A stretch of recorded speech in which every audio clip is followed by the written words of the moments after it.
अस्सलाम वालेकुम, मेरा नाम है Walid Khan and welcome back to my YouTube channel. आज जो शख्सियत मेरे साथ हैं इनसे मैं बहुत इंस्पायर हूँ। होता क्या है कि बचपन से लेके यूनिवर्सिटी लाइफ तक, जब आप स्कूल शुरू करते हो, आप कॉलेज में जाते हो, यूनिवर्सिटी में जाते हो, बहुत सारे टीचर्स से आप मिलते हो। पर कुछ लोग ऐसे होते हैं जो आपके दिल में घर कर लेते हैं, जो आपको जेन्युइनली इंस्पायर करते हैं और आप उनसे वाकई बहुत सारी चीजें सीखते हो। मेरी जिंदगी में ऑब्वियसली 3-4 ही ऐसे टीचर हैं जिनमें से एक मैं बड़ा लकी हूँ कि आज मेरे साथ हैं। Sir Usman, thank you so much, आपने टाइम निकाला। और एक गारंटी मैं आज आप लोगों को दूंगा कि ध्यान से सुन लीजिएगा बातें। बहुत सारे कॉन्सेप्ट क्लियर हो जाने, बहुत सारी शायद उलझने भी खड़ी हो जाएं। सो ये बातें सुन के, हमारी आज की डिस्कशन सुन के कि यार ये तो चीज हमें पता ही नहीं थी, तो बड़ा ध्यान से सुनना है और बड़ा अलर्ट होकर सुनना है। ये मेरी गारंटी है कि जब ये वीडियो खत्म होगी तो आप लोगों ने डेफिनेटली कुछ ना कुछ नया सीखा होगा। सर, सवाल करना शुरू करते हैं। जी जी बिल्कुल सही है, डायरेक्टली। अच्छा, देखिए एक चीज जो मैंने जी फील की है, जो मेरी भी लोगों से बात हो रही होती है, फैंस से और बाकी सबसे, एक ना एक अजीब डिप्रेशन है लोगों में। लोगों को लग रहा है कि हम कुछ कर नहीं पाएंगे, कुछ हो नहीं पाएगा। तो एक तरफ हमें एग्जाम्पल मिलती है, हिस्ट्री में अगर हम देखें, बहुत सारे लोग गुजरे हैं कि फला बंदे ने 18 साल की उम्र में दुनिया फतह कर ली थी, हम्म, फला बंदे ने इतनी सी उम्र में ये कर लिया था। तो अब वो बच्चे, वो लोग क्यों नहीं निकल रहे जो इतनी इतनी सी उम्र में? अब तो हम 22 साल के लड़के को भी बच्चा बोलते हैं। देखिए इसमें दो चीज़ें हैं। सबसे पहले प्रॉब्लम तो ये है कंपैरिजन। ठीक है। जब आप एक शख्स दूसरे शख्स से आप कंपेयर करते हैं तो उसमें फिर अदर फैक्टर्स देखने होते हैं कि जो माहौल उसको मिला, जो अपॉर्चुनिटी उसे मिली, क्या वो मुझे मिली? सही है। मिसाल के तौर पे फेसबुक का जब केस स्टडी पढ़ाई जाती है तो क्या कहा जाता है, हार्वर्ड के अंदर उसने एक सॉफ्टवेयर बनाया, यूनिवर्सिटी से कहा, स्टूडेंट्स के लिए ऑफर किया। क्या हमारे लिए पॉसिबल है? जिस यूनिवर्सिटी से आपने पढ़ा है, जी। आप यूनिवर्सिटी के रेक्टर के पास जाते हो, कहते हैं कि मुझे आपका सॉफ्टवेयर यूज़ करना है, बच्चों से एक्सेस, क्या वो आपको अलाउ करता? नहीं कर- तो बस ये समझने की ज़रूरत है कि जब आप किसी से कंपेयर करें, तो उसकी सिचुएशन भी वैसी ही होनी चाहिए जैसे आपकी सिचुएशन है। ठीक है। ठीक है। अब एक आदमी की मार्केट में 10 मिलियन लोग हैं, एक आदमी की मार्केट में 10,000 भी नहीं है, और वो एंटरप्रेन्योरशिप में उसका केस पता है कि उसने बिज़नेस स्टार्ट किया, 3 महीने में उसने इतनी सेल कर ली, अब वो एज़्यूम करता है मैं भी इतनी ही सेल करूँ, पॉसिबल ही नहीं है। अब जैसे हमारे यहाँ यूनिवर्सिटीज़ में यही तो प्रॉब्लम होता है, उससे पाकिस्तान में रहना है, लेकिन उसको केस स्टडीज़ कराई जाती है वर्जिन एयरलाइन की, ठीक है। ब्रिटिश एयरलाइन की। उसको ये नहीं बताया जाता पीआई ने क्या किया है, उसको ये नहीं बताया जाता मलिक रियाज ने कैसे पैसे कमाया, उसको पढ़ाया जाता है बिल गेट्स ने क्या किया है। तो जो सबसे बड़ी गलती है ना, वो गलती ये है कि आप जिससे कंपेयर कर रहे हैं उसके और आपके अदर फैक्टर सेम नहीं है। एक पहला पॉइंट। दूसरा पॉइंट, डिप्रेशन होने का जो मुझे लगता है वो दीन से दूरी है। ठीक है। कि जैसे आपने सुना होगा मायूसी कुफर है, आप मायूसी में नहीं आ सकते। दूसरा मसला आ जाता है शो ऑफ का। जैसे हमारे दीन में आता है कि शो ऑफ मत करें, सेहत वाला बीमार के आगे अपनी सेहत का जिक्र मत करें, औलाद वाला पे औलाद के सामने अपनी औलाद का जिक्र मत करें। यहाँ तक कहा गया ना, फ्रूट खाओ तो बाद छिलके मत फेंको, दूसरा आदमी देखेगा। तो टेक्निकली में समझाया ये जाता है कि अल्लाह ने अगर आपको एक नेमत दी है तो बाकियों को शो मत करो, वरना उसके एक दिन में शिकवा आएगा। हमारे यहाँ क्या हो रहा है, जो चीज़ हमारे पास नहीं भी है वो भी हम सोशल मीडिया में डालते हैं। दूसरा देखता है, कहता है ये तो लाइफ एंजॉय करे, मैं तो लाइफ एंजॉय नहीं कर सकता। अब मिसाल के तौर पे आप टूर पे गए, अभी आपने पिक्चर्स पोस्ट की, मैंने देखा, मैंने कहा लाइफ तो ये जी रहा है, ऐसे ही। मैं तो ऑफ नहीं ले सकता। तो बेसिकली जब आप पिक्चर्स पोस्ट करेंगे अपनी वाइफ के साथ या अपनी फैमिली के साथ, जब मेरी वाइफ देखेगी तो वो डिप्रेशन में आएगी, वो कहेगी मेरी कोई लाइफ है, लाइफ तो ये लोग जी रहे हैं, हस्बैंड तो ऐसा होना चाहिए। तो टेक्निकली टूवर्क करना प्रॉब्लम नहीं है, ये जो अपनी पोस्ट का ये प्रॉब्लम है। आपने रात के 12 बजे एक डील मंगवा ली, एंजॉय की, प्रॉब्लम है आपने जो पिक्चर पोस्ट की।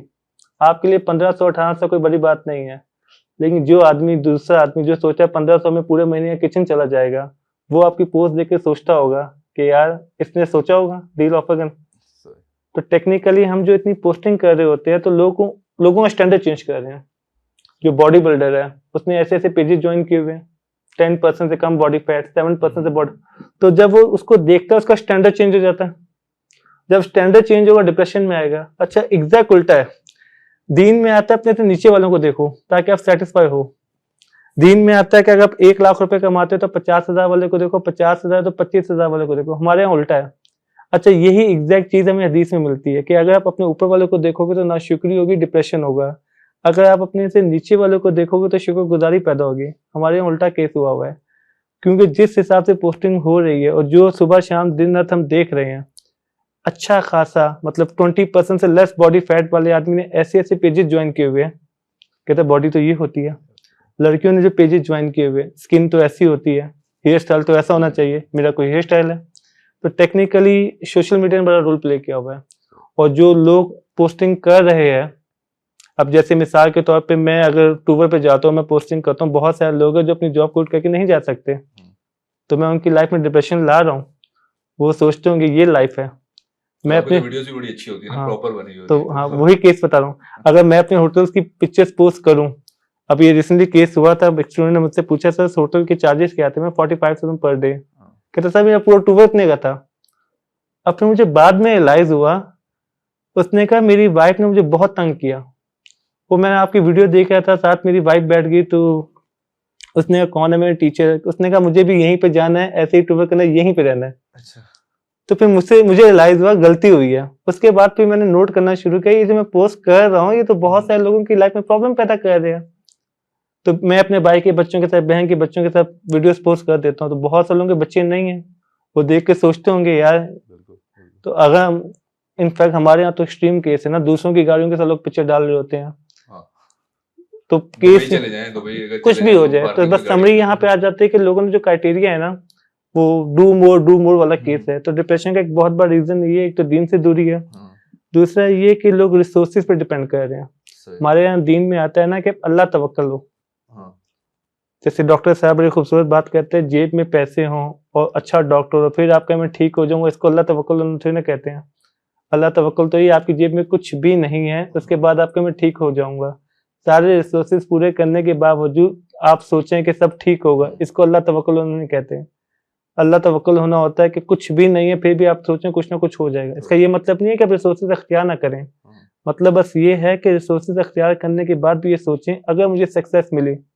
अब अपनी एग्जांपल ले लें, कितने स्टूडेंट्स हैं जो पास आउट होते साल में, उसमें से कितने सारे लोग हैं जिन्होंने मुझसे भी कांटेक्ट किया है, सर 20,000 की जॉब दिलवा दें, 25,000 की जॉब दिलवा दें। हमारा ड्राइवर 35,000 से ज्यादा की कॉस्ट में पड़ रहा होता है, 20,000 सैलरी, 7 क्वार्टर में रहना। तो इमेजिन करें एक आदमी जिसके पास 18 साल की एजुकेशन है, जिसने एजुकेशन पे 15 से 20 लाख रुपए खर्च, इससे भी ज्यादा की होंगे अगर मैं स्कूल से काउंट करना शुरू करूँ, वो 20,000 की जॉब सर्च कर रहा है, हत्ता कि सेम डिग्री से वो भी नहीं मिल रही। मुझे खैर बताते हुए बुरा लग रहा है, एक मेरा फ्रेंड गोल्ड मेडलिस्ट एमफिल में, सिफारिश करके मुझे 25,000 की जॉब से दिलवानी पड़ी, रिप्यूटेड यूनिवर्सिटी से था। उसके गोल्ड मेडलिस्ट होने के बावजूद मुझे सिफारिश करनी पड़ी, फिर जाके उसको 25,000 की जॉब मिली। सिफारिश भी मैंने इसलिए की थी, मुझे पता है डिजर्विंग है तो अच्छा परफॉर्म कर लेगा। तो बस सिंपल ये है, जो है इस पर शुक्र अदा करें। और ये सारी चीजें खैर दिन में कवर हो जाती हैं। जैसे आपने बहुत सारे किस्से सुने होंगे, जिसके पास पाँव नहीं, जूते नहीं है उनको देखे, जिसके पास पाँव नहीं है तो अपने से नीचे को देखेंगे खुश रहेंगे, अपने से ऊपर को देखेंगे टेंशन होगी, डिप्रेशन में आएंगे। सही है। अच्छा, मैं अभी रिसेंटली एक किताब पढ़ा था, साइकोलॉजी ऑफ मनी, अगर आपने पढ़ी हो। नहीं मेरी। उसमें एग्जैक्टली सेम यही बात थी कि जैसे हमने वॉरेन बफेट को आइडियलाइज किया हुआ, जो 50 साल की उम्र में आगे टेक्निकली कामयाब हुआ। अब उसके वो यही कह रहा था कि आप किसी भी और मुल्क में रहते हुए किसी और कंट्री के बंदे से इंस्पायर होकर पैसे नहीं कमा सकते। देखिए पहले तो इस बात पे है ना कि पैसा कमाना कामयाबी है, सही मॉडल ही गलत है। कारून का नाम सुना है? बिल्कुल। उससे ज्यादा पैसा कोई कमा सकता है? सही नहीं कमा सकता। आप उसे कामयाब बोलते हैं? नहीं। क्यों? दफन हो गया अगर। ना ना ना ना, दफन तो खैर ये क्राइटेरिया नहीं है, लेकिन आप कहते हैं कारून नाकाम लोगों में से एक है, कारून को हम कामयाब काउंट नहीं करते। अगर क्राइटेरिया पैसा ही था तो फिर कारून को आप बोलें कामयाब है? नहीं बोलते। अच्छा फिर पावर की बात करते हैं, हमारे लोग कहते हैं मिनिस्टर बन जाऊं, प्राइम मिनिस्टर बन जाऊं, पावर आ जाए, कामयाब है। क्या फिरौन से बड़ी सल्तनत होगी, नमरूद से बड़ी सल्तनत होगी, आप उसे कामयाब कहते हैं? नहीं कहते। तो इसका मतलब है ना पैसा क्राइटेरिया हुआ ना पावर। अबू ज़र गफारी साहब को आप कामयाब मानते हैं? हजरत अबू ज़र गफारी हो गए, हजरत बिलाल हो गए, कुछ भी नहीं था, खाने को भी पैसे नहीं थे। तो जो आपका क्राइटेरिया है, तो ना तो उनके पास पैसा है ना कोई पावर है, इनफैक्ट उनके बारे में हदीस आती है, हजूर पाक सल्लल्लाहु अलैहि वसल्लम ने फरमाया कुछ मेरे सहाबा ऐसे हैं जिनको कोई दावत पे ना बुलाए, कोई शादी का रिश्ता ना दे, कोई उनको अपनी महफिलों में ना बुलाए, लेकिन उनके लिए कामयाब का वर्ड यूज किया गया। तो फिर नॉर्मली बच्चा मुझसे ये पूछता है कि सर कामयाबी तो फिर अच्छी हेल्थ है ना।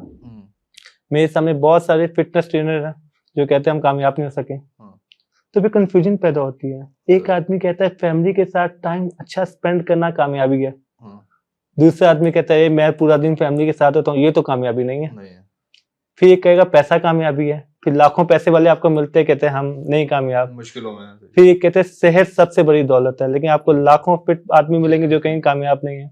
तो सारी कंफ्यूजन आई, कामयाबी बोलें किसे? हर आदमी ने कामयाबी का अलग अलग क्राइटेरिया बनाया हुआ है। तो हमारे पास ये आंसर होता है कुरान से पूछते हैं, कुरान में जगह जगह लिखा हुआ है ये है असल कामयाबी, साथ में असल का वर्ड भी डाल दिया ताकि लोगों को जो कंफ्यूजन पड़ी हुई है कि कामयाबी कहना किसको है, तो बार बार अल्लाह ताला फरमाते हैं ये है असल कामयाबी, ये है असल कामयाबी, क्योंकि लोगों ने क्राइटेरिया डिफरेंट डिसाइड किया हुआ है। सिंपल समझने वाली बात ये है कि आप पहले अपना लिटरेचर फाइनलाइज करें, पूछना किससे है। जब तक ये डिसाइड नहीं होगा ना कि गाइडलाइन कहां से लेनी है, कंफ्यूजन रहेगी।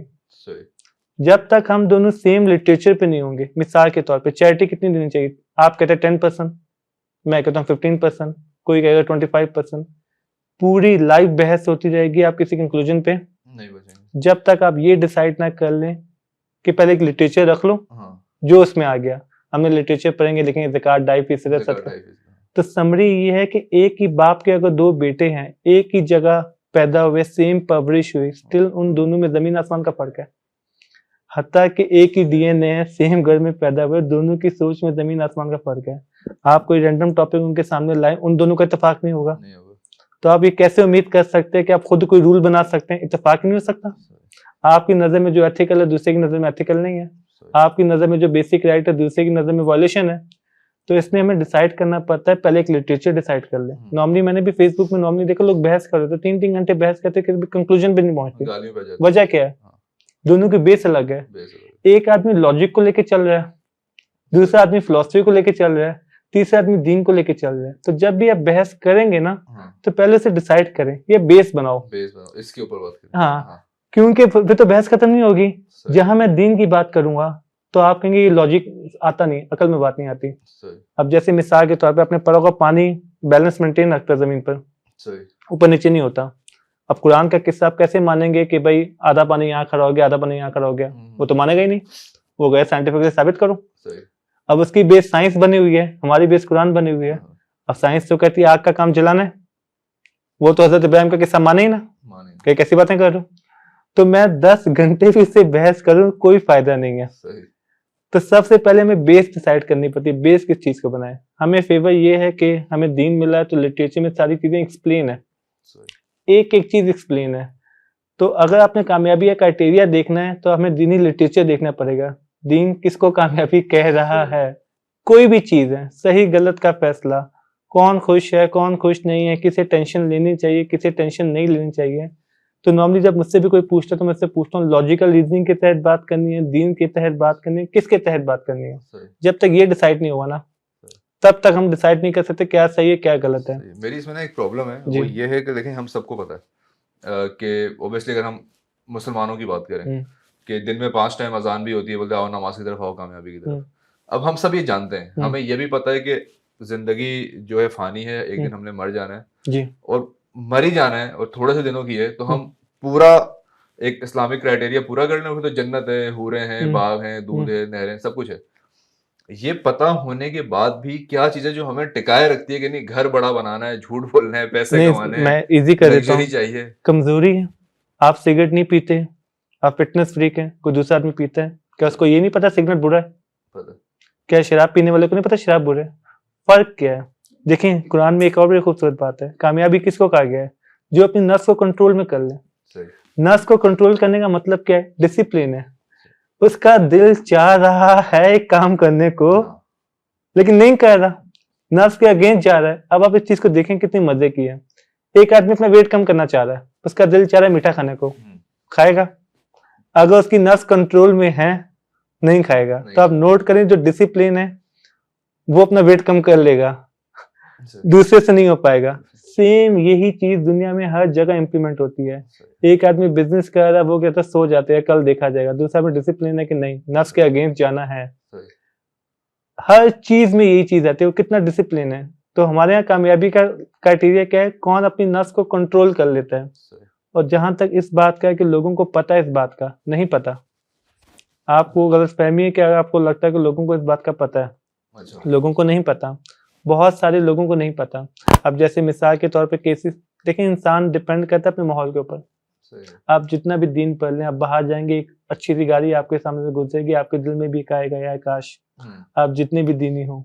अब इसका सोल्यूशन दीन ने दिया हुआ है। अब जैसे दीन कहता है बर्फ में जाते हैं, आपके ऊपर बर्फ पड़ जाती है, आके अब झलकते उतर जाती है ना, देखना जरूरी है। सही, तो जैसे ही दिल में इस तरह के थॉट आएंगे तो इसको देखना जरूरी होगा। कैसे आएंगे डिपेंड करता है आपकी गैदरिंग किसके साथ है। सही, नॉर्मली कहा जाता है ना कि दिन में 5 किन लोगों से आप मिलते हो, आपकी पर्सनालिटी भी वैसे बन जाएगी। ट्रू, और दीन में, हदीस में इस बात में आता है कि इंसान अपने दोस्त के दीन पे है, जिनके साथ उसका उठना बैठना है। तो टेक्निकली जैसे वो होंगे वैसे ही वो हो जाएगा। तो अगर आपने चेंज होना है तो सबसे पहले अपनी गैदरिंग चेंज करनी पड़ती है।